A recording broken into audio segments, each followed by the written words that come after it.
Hi, this is James from Tabletop Gaming Guild, and today we're going to look at the 2 to 5 player game, Dead of Winter by Plaid Hat Games. So let's go down to the table. I'm going to give you a general overview of how this game plays, and then we'll come back and I'll give you my final thoughts. Okay, so let's take a look at Dead of Winter. Now, this is a potential setup for Dead of Winter, but just a couple caveats to start off with. The first thing you're going to do is you're going to go through this deck here of objective cards, and you're going to take the number of players times 2. So let's say if we did 4 players, we do 8 of these. All right, and then once we have 8 of these, we're going to get 1 of the Betrayer cards and put them in. And what these cards actually are going to do is you're going to shuffle them and you give them out to players. And then this is going to be the win condition for that player.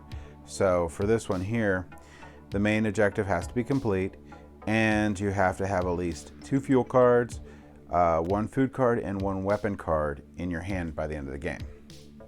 But you could also end up with the Betrayer card, and the Betrayer card has its own set of objectives. The cool thing about this game is that even the good players have a secondary objective, so it's hard to tell who the actual Betrayer is in the game, because as a Betrayer, you don't actually want to tank the colony right away. You want to wait till the very, very end. So it's always fun sussing out. But you'll get your objective card, so you'll put that down.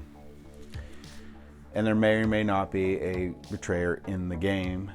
The next thing you do is each player is going to get 4 of the starting characters. Now they'll pick 2 of them, and they're going to select 1 as the leader. The person with the highest leader value is the first player. So after you select 2 of them, you'll put them on your mat. You'll put 1 in the top position and 1 down on the bottom where you can't see it on the screenshot.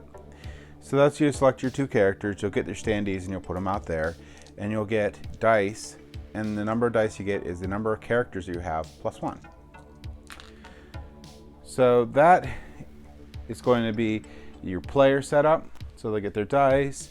The first player will get this really cool looking boot knife. And again, I'm not actually going to go over all the rules. I'm just going to give you a general idea of the game, because there's a lot of different things we could go over, but we're not going to. You're going to select a scenario. The scenario times down on the bottom, and the setup's on the top. So we're going to set the morale at 6. We're going to start the round tracker at 6. And we're going to put 18 zombies around the colony. So after you set all that up, what that's going to mean is you will lose the game if the round tracker gets to 0, so each round this ticks down, or your morale gets to 0. Now, the way you're going to lose morale is going to be failing the crises, and at the beginning of each round, one of these will be flipped over. So this one here is we have to have food equal to the number of players in the crisis deck, and I'll show you how that works in a second. You can fail to feed your people and lose some morale. You'll have to actually play food cards. Oh, I did forget to mention you deal out 5 starting items. So in your starting items deck, wow, this one's really horrible. Lots of junk and medicine. In the starting item deck, you have food you can use. You can play this card to either contribute to a crisis, or you can play this card in the waste pile, and you get to put out a food token. And at the end of the round, you have to have food tokens equal to half the number of characters and helpless survivors in the colony. Now, if they're outside of the colony, you don't need to feed them, but if they're in the colony, that's what you need to have. The other ways you can use morale is characters dying, or Crossroad cards causing you to lose a morale. So it's very hard in the game to actually gain a morale. A couple different ways you can gain a morale are Crossroad cards, or if you overpay for the crisis. Now, at the end of the round, when you put cards in to the crisis thing and you check your crisis, you'll shuffle up what's in here, and the starting player will flip 1 over in each time. The reason you're going to do that is because you don't actually have to put what the crisis is in the pile. And if you do, it subtracts against the ability for the colony to make or meet that goal. So a trader might throw in junk or medicine instead of food in here and pretend that there's now enough to meet the crisis. So that's one way a player can interact with the board. A player can attack another player, but that's pretty obvious they're going to be the trader. So the trader needs to be subtle. The couple things you can do on their turn, and the actions are actually laid out on your board really well. So you, on the player turn, you're going to reveal the crisis, you're going to roll your action dice, and the players are going to take a turn. That's what you're going to do to start out. So to start out the game, you'll roll these dice, and you're going to put them in your unused action pile on here. I'll explain what the dice important for it. And then the colony phase we'll go over in a second. On your turn, you can attack, you can search, you can barricade, you can clean waste, or you can attract zombies. Now, all these actions require a die. When you attack, you have to use a die that is equal to or greater than the number on right here, so it has to be 3 or greater. If you search, this character is going to have to use a 4 or greater, and each character is going to be different. And each characters, most of them have special abilities that can help you out too, so pay attention to that.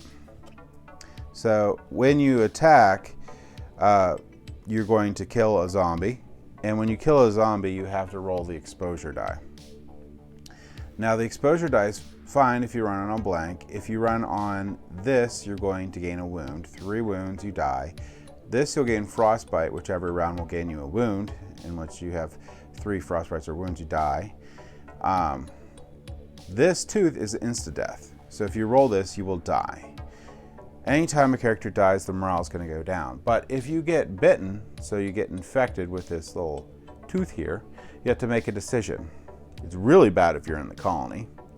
But if you're outside the colony and you're by yourself, you're fine. If you're not, and let's say you're in the colony here or somewhere else with people, you will die immediately, but then you have to determine whether the next person will die or you will roll to see if the spread continues, and you're going to want to get a blank on that die if you do.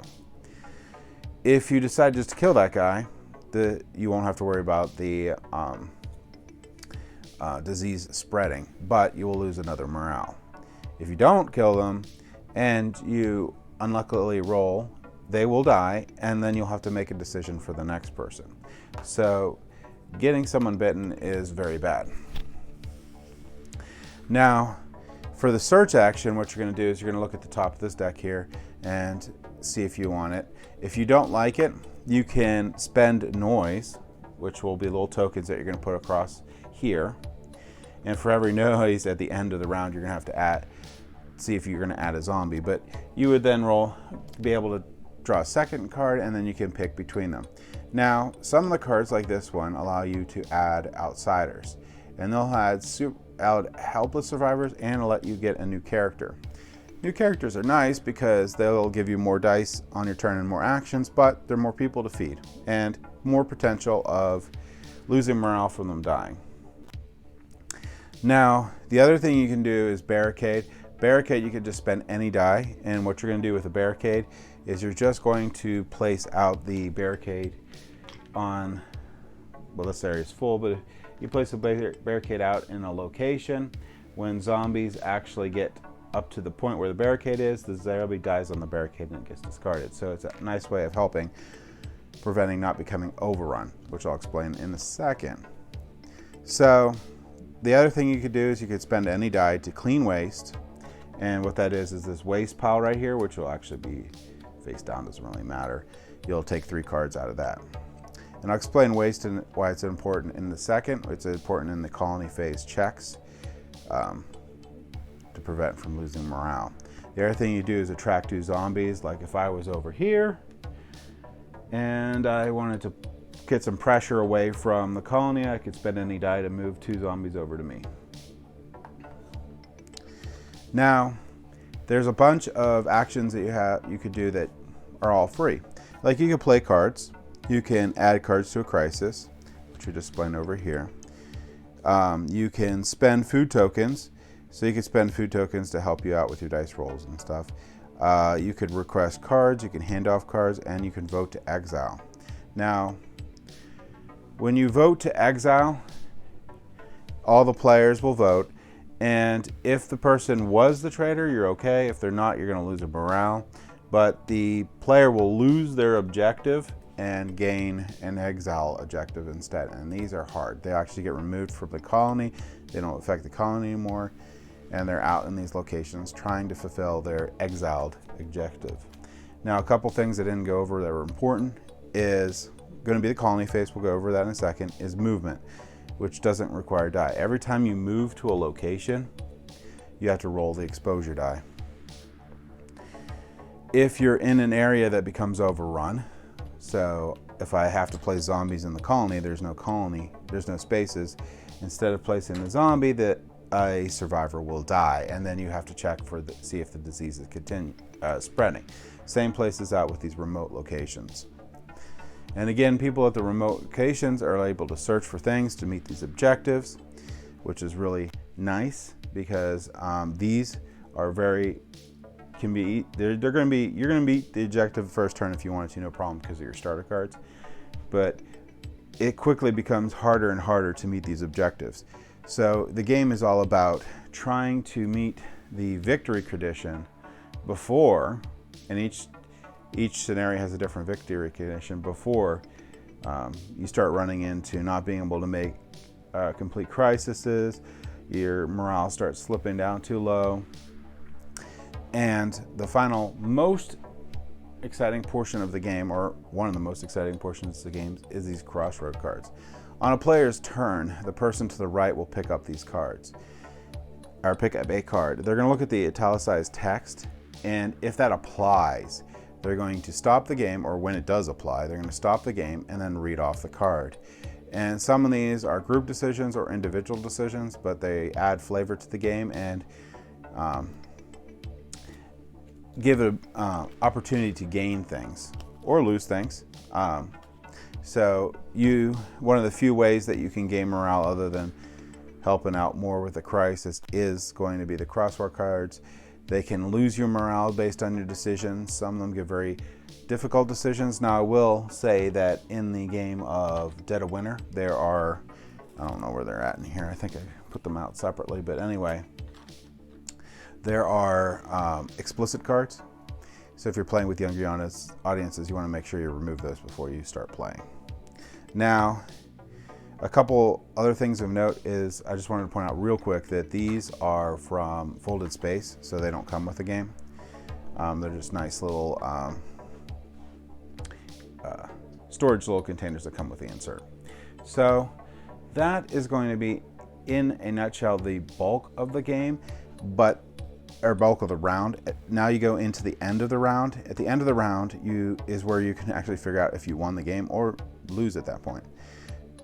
Which you can lose immediately if your morale track goes to 0 or the round track goes to 0. Pay food. So you're gonna have to pay food for the people that are in your colony. Again, that's half the number of people that are in your colony rounded up.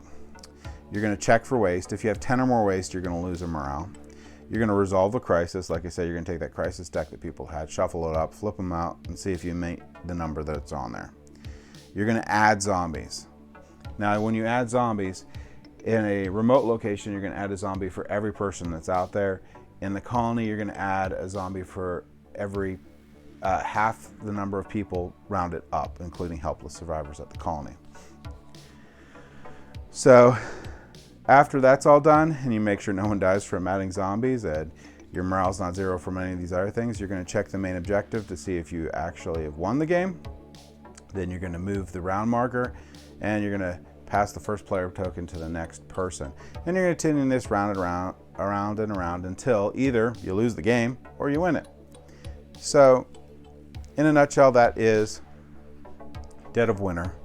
There's a couple other little rules on here we're not going to go over, but in general, that's the gist of how to play it.